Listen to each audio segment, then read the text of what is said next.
futuro universitário. Eu sou Lízia Adriane e eu estou aqui em mais um projeto do Governo do Estado do Maranhão, através da Secretaria de Estado de Educação, pelo cursinho PAS, de preparatório para os vestibulares PAS, UEMA e Enem, e o material você pode conferir pelo link. No módulo de hoje, nós vamos aprender a como identificar os temas. Nos módulos anteriores, nós vimos a diversidade de temas que podem aparecer durante o Enem, que apareceram durante as edições do Enem desde 1998. E hoje nós vamos utilizar uma estratégia infalível sobre como identificar esses temas e de como fazer na hora de elaborar sua redação. Vamos lá. Primeiramente, para elaborar um texto dissertativo, é necessário você entender que tipo de tema, e isso faz com que você não erre a sua segunda competência. Primeiramente, esse tema pode ter um caráter, que é o mais comum de todos, ser chamado de tema-problema. Esse tema apresenta uma situação-problema com palavras-chave negativas. Olha que coisa interessante. Então, as palavras principais na constituição desse tema aparecem ali como pontos-chave. E aí você já consegue identificar, e a pergunta, e é uma coisa que nós vamos aprender hoje, você aprende a fazer perguntas para o tema.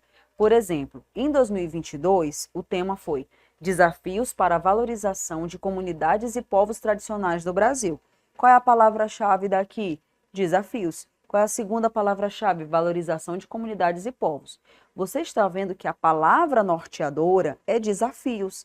Então, a pergunta que a gente faz é: quais são os desafios para a valorização? E aí, a resposta a essa pergunta são 2 desafios, obviamente.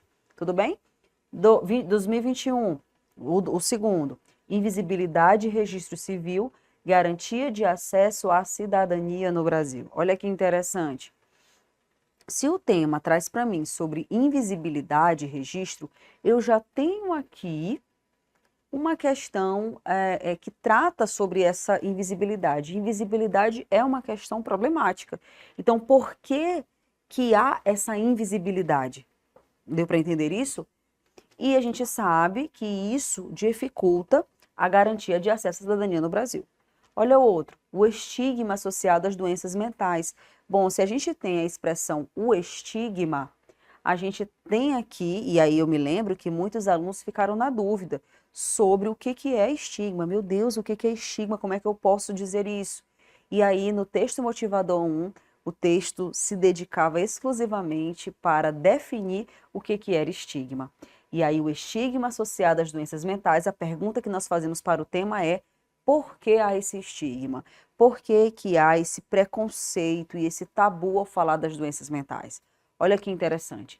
E aí, isso é o tema problema. No ano passado, em 2023, o tema também foi problema, porque era o desafio para o enfrentamento da invisibilidade do trabalho de cuidados realizados por mulheres.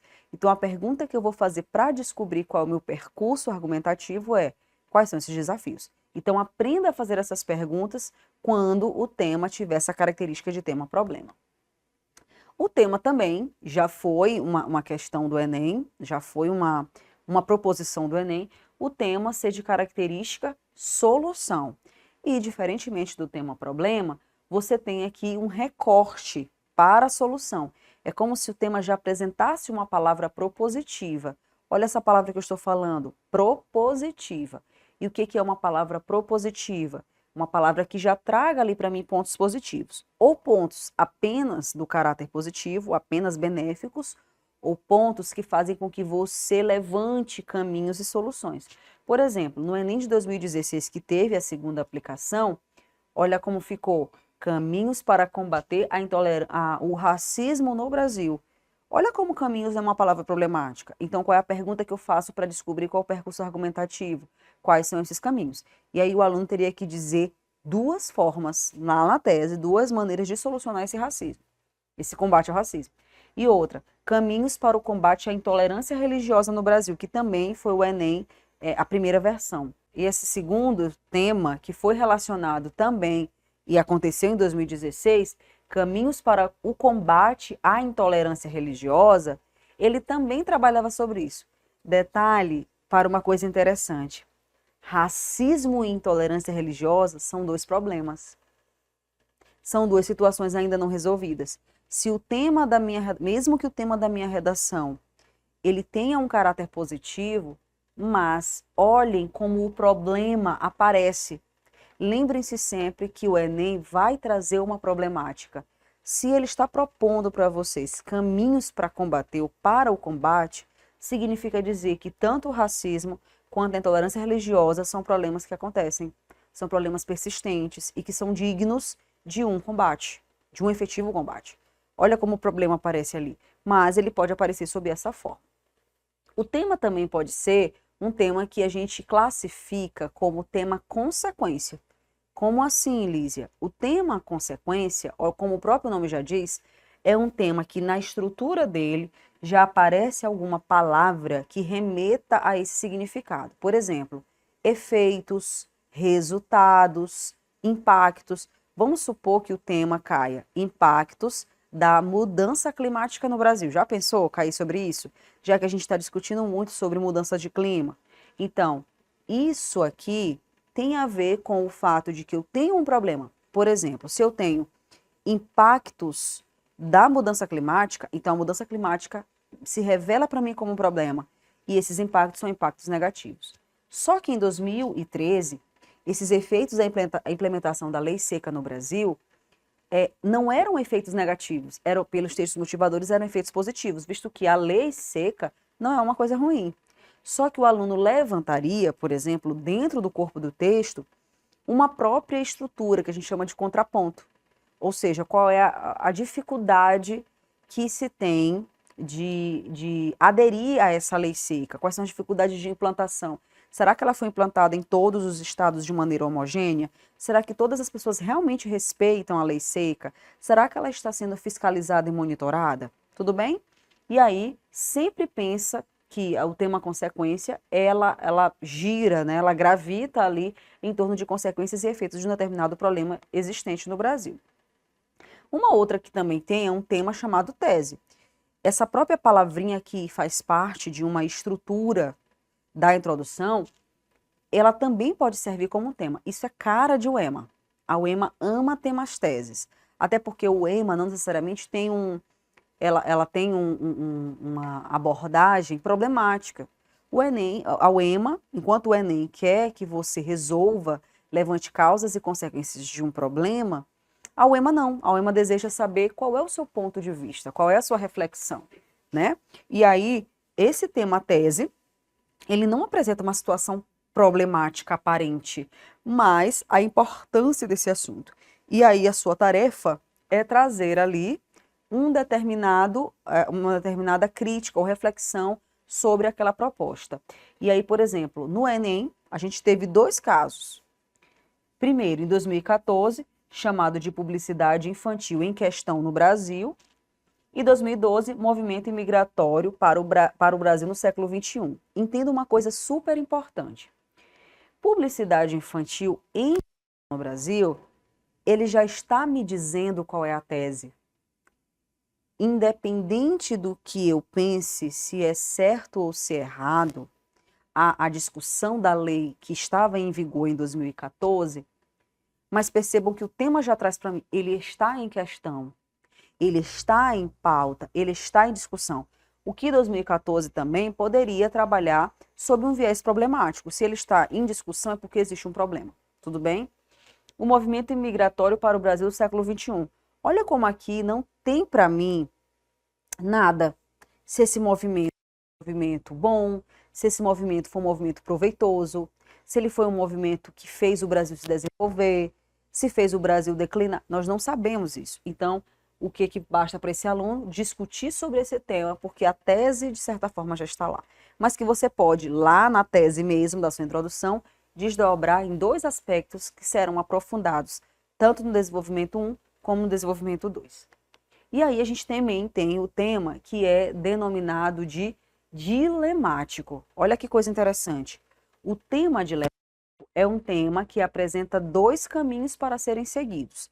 Geralmente, o tema dilemático não é um tema que cai no Enem, de acordo com aquilo que nós estamos vendo, né, ao longo de todo esse percurso. Geralmente ele não cai, mas isso não impede que vocês trabalhem esse tema e pensem como é que ele pode ser feito. Por exemplo, bem aqui, nós temos o PAIS, que foi o PAIS UEMA de 2015. Olha esse tema, ó. Livros na vida de um leitor, panaceia ou carta de alforria?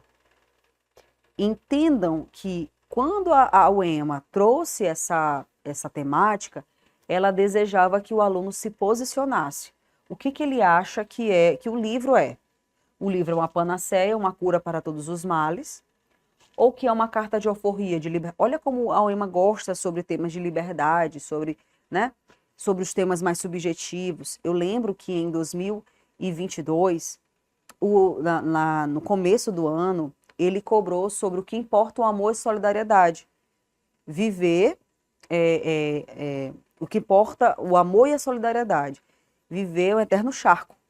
Então, o aluno precisaria se posicionar sobre: será que ele acha que realmente viver em liberdade é apodrecer no charco ou que ele pode fazer diferente? Então, isso é um tema dilemático. Uma outra coisa interessante que eu posso falar dentro desse aspecto é que o dilema ele também pode nos remeter a aspectos que são polêmicos. Não é uma característica do Enem, não é uma tradição do Enem cobrar temas polêmicos, como, por exemplo, a questão do aborto, a questão da maioridade penal, que são temas que dividem as opiniões e que são, de certa forma, temas que remontam a uma polaridade. Por que não se faz isso, Lísia? Porque você pode tender tanto para um lado como para o outro e ninguém pode dizer que você está errado, porque é a sua opinião, você entendeu? Então, para que não haja esse caráter de parcialidade, porque o Enem não é, pelo menos mesmo que a correção seja feita por alguém humano, não é feito por uma inteligência artificial, mas você não pode ser parcial demais e dizer, não, o que ele está dizendo eu não concordo. E o fato de que os direitos humanos podem ser feridos dentro dos temas que são polêmicos, isso é uma ocorrência que pode acontecer ainda maior. Então, eles evitam o tema. O que tem acontecido comumente, pelo menos nos últimos 5 anos, são temas problema. Então, você precisa sempre pensar em palavras como desafios e palavrinhas que podem soar como negativas. Por exemplo, a gente teve em 2020 o estigma das doenças mentais, ó, a palavrinha estigma. Nós tivemos em 2017 desafios para a formação educacional do surdo. Qual é aí o desafio para educacionar para trazer educação para essa população? Nós tivemos, em 2023, desafios para o enfrentamento. Então, ouçam essas palavras e vejam como elas podem, ali, de certa forma, se encaixar, Nós tivemos também sobre a democracia. Olha só, olha que coisa interessante. A democratização do acesso ao cinema, que foi um tema lá do passado, de 2018. Turma, democratização é uma coisa positiva. Então, como é que esse aluno ia avaliar esse tema? Seria considerado um tema-solução. Porque a pergunta que eu ia fazer é: como eu vou democratizar o acesso do cinema para a população, para o Brasil, visto que essa é uma arte que está cada vez mais restrita e elitista. 2021, que foi sobre invisibilidade, do registro civil, por exemplo. Quando a gente teve essa temática, a gente traz lá sobre o fato de ser invisível, que é um problema, mas como isso vai garantir esse acesso. Tranquilo? Então, sempre pense nessa temática como uma temática que deve ser conciliada com a sua palavra principal. E aí a gente tem também o tema que é chamado de tema afirmativo. Por exemplo, lá nos primeiros temas do Enem, em que a gente tinha viver e aprender, por exemplo, lá de 1998, isso é um tema afirmativo, porque ele já está dizendo para mim que viver e aprender se tratam de uma imbricada relação. Olha aqui esse exemplo do PAIS UEMA 2022, aquele que eu estava falando, ó. Que importam a solidariedade e o amor, viver a vida na igualdade e apodrecer no charco. Interessante que foi retirado de um trecho da obra literária da UEMA, era uma fala de um personagem da obra Canaã, que era cobrado, que foi cobrado, e aí o aluno precisava se posicionar. Aqui tem uma afirmação, estão vendo? Ó?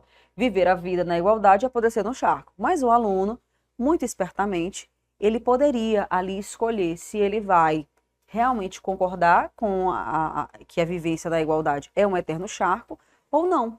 No ano passado, que era sobre a viver em liberdade no século XXI, o que é viver em liberdade, o aluno precisaria defender o que é essa liberdade, que foi o tema do ano passado do Paz e ele poderia também levantar contrapontos. Entenda bem, você só vai levantar contrapontos se o tema for um tema afirmativo, se o tema for dilemático, isso se você levantar um ponto positivo e outro negativo, se o tema for tese. Lízia, o que é um contraponto? O contraponto, ele é uma estratégia argumentativa de demonstração da fragilidade daquele assunto.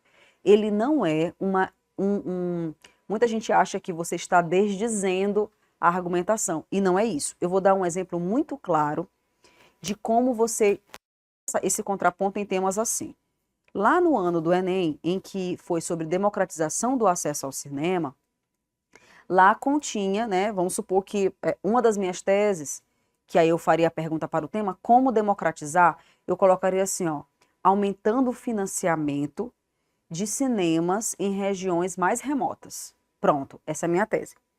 Então, o que eu ia fazer? Dentro do meu mesmo parágrafo de desenvolvimento 1, eu ia defender positivamente esse investimento, o fato de isso aumentar e ser ampliado nos lugares mais remotos e mais distantes e com mais dificuldade de acesso, mas, por outro lado, ou em contrapartida, eu vou mostrar a fragilidade que eu tenho de colocar, de ampliação desses centros culturais. Então, eu poderia escrever assim, ó, em contrapartida, não existe investimento das secretarias, não existe, né, a fiscalização disso, não existe uma série de questões para que esses lugares tenham. Às vezes, turma, até para instalação de espaços culturais como esses, às vezes lidam com problemas como internet, que o próprio espaço geográfico lá não abriga a internet. Então, ou seja, é o que a gente chama de contraponto dessa redação, tá? Então, isso a gente faz na redação. E aí, quando o tema for solução, já que eu já estou dando a solução, eu não estou fazendo a conclusão lá, tá? Tome muito cuidado. Por isso que eu levanto o contraponto, porque na hora que eu fizer a minha conclusão, eu estarei resolvendo os meus contrapontos, ou seja, os meus problemas que eu for levantar diante daquilo que eu analisei. Caminhos para combater a intolerância religiosa. O primeiro caminho, a instituição de leis contra a intolerância. Então, ou seja, se essas leis forem cumpridas à risca, né, eu vou ter ali um caminho para essa intolerância. Mas o que impede? O desconhecimento das pessoas em relação às leis. Então, a minha proposta de intervenção, ela não vai resolver o caminho, porque o caminho é positivo. Ela vai resolver esse meu contraponto. Vocês estão entendendo o porquê da importância de eu levantar o contraponto dentro do meu mesmo parágrafo, quando os temas forem de uma abordagem positiva? E essa estratégia é uma estratégia infalível para quaisquer temas, mesmo os subjetivos. No ano passado, quando o tema da UEMA, por exemplo, caiu sobre liberdade, muita gente fez um parágrafo defendendo positivamente sobre a liberdade, sobre o que é liberdade, e no outro parágrafo, essa pessoa levantou as dificuldades que se tem e o não conceito de liberdade. Por exemplo, essa pessoa falou, liberdade é ter direitos civis, políticos, mas, por outro lado, as pessoas que vivem situações análogas à escravidão, as pessoas que sofrem de violência, as pessoas que estão vivendo outras situações que impedem a liberdade, isso vai ser o impedimento do usufruto desse direito tão importante para a Constituição. Então, ou seja, pensem, e eu comento muito isso por onde eu vou, e eu vou dizer esse recado a você. Entenda o que você está fazendo. Redação é um exercício de inteligência. Escrever é pensar. Se você não somente aprender a estrutura, mas entender o que você está fazendo, fazer as relações corretas, você vai ver que a sua progressão vai sendo garantida ao longo da redação e não importa o tipo de tema que cair, você vai conseguir escrever. Então, aprenda, priorize a aprendizagem de eixos e, principalmente, aprenda a identificar esses temas para que a sua redação seja uma redação que não zere e que alcance 900 mais. Até a próxima. Tchau, tchau.